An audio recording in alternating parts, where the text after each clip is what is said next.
1 year ago, COVID-19 forced sports leagues to shut down across the world, even stopping games in the middle of the action.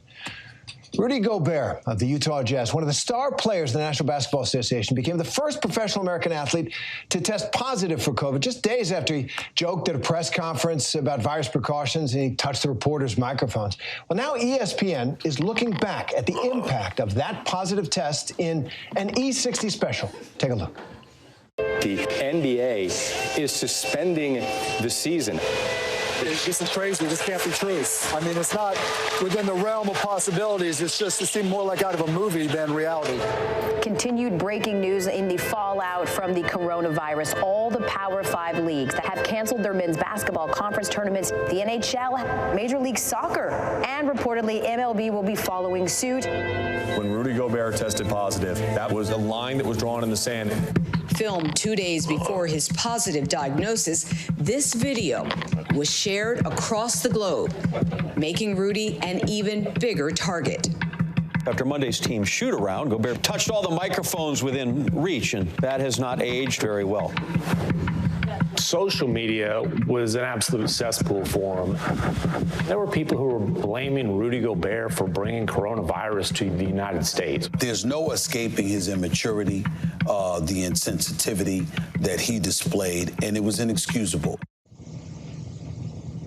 And ESPN Stephen A. Smith joins us now for more on this. Stephen A., watching those scenes, both eerie and heartbreaking, what happened to sports fans around the world. And at the time, watching those scenes, you said, as we heard, Rudy Gobert was, inexcusable what he did. Looking back now, a year later, do you feel the same way about that? Yeah.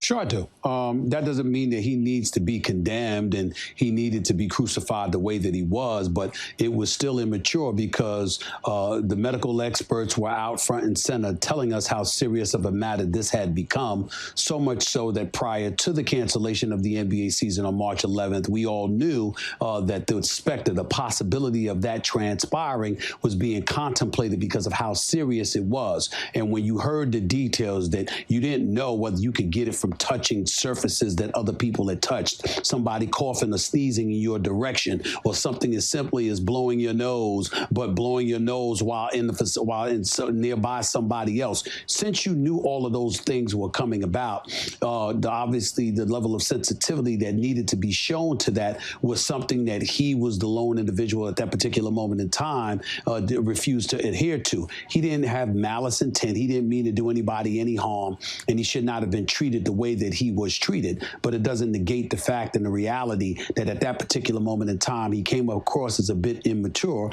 because he dismissed the seriousness of it all prior to touching those microphones and that equipment and what have you, despite the fact that the reporters covering him, people in attendance for the games and things of that nature, they were all beginning to take it significantly more seriously than he had at the time, which is why when he ultimately contracted the virus, and obviously Donovan Mitchell, his teammate, had contracted the virus as well, there was some friction that had developed inside the locker room of the Utah Jazz, and it was strictly for one reason and one reason only. They knew it was immature. Nobody accused them of having malice intent or anything like that, but they knew it was insensitive and it was immature. That was what I said at the time, and I'm certainly not backing up from that statement now.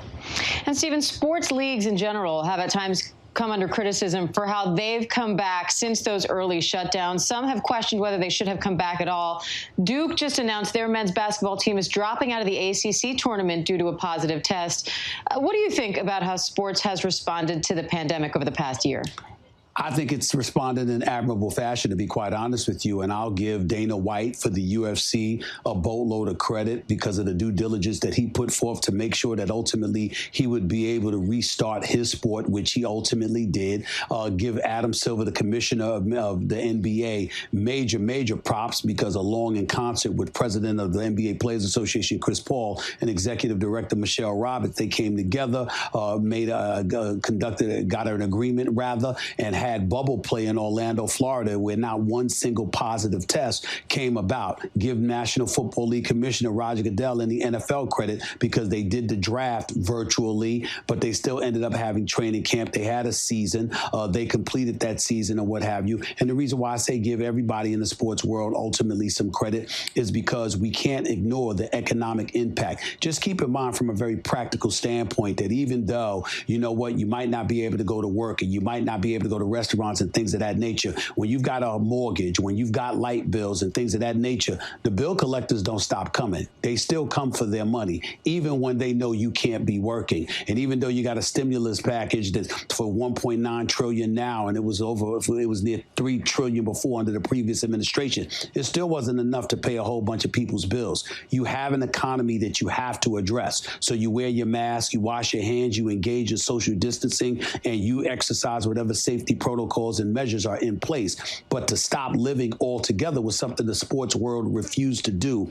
As a result, hundreds of thousands, if not millions of people are still employed, as opposed to adding to the list of 30 to 40 plus million people who were furloughed, ultimately laid off from their jobs, and the 20 plus million who never got their jobs back. We can't ignore the economic scenarios that exist in this particular situation, and the sports world certainly did not do that, and I applaud them for taking that position. And there's the intangible benefits, Stephen A. For the rest of us, let's look ahead for a moment. Sports, they bring us joy and meaning and community. I mean, I'm a Chicago fan forever because of my sports allegiance in some ways. And now looking ahead to the vaccine, you've spoken out, called on stars, LeBron James and others to do more to deal with that vaccine hesitancy that's out there, especially in communities of color, but in all communities, really. There's a certain percentage of people hesitant about this. What's your message to the sports stars and to us fans? We need to take the vaccine. It wasn't just about LeBron James, and I certainly did not call him out. LeBron James has been a role model and an incredible leader within the African-American community.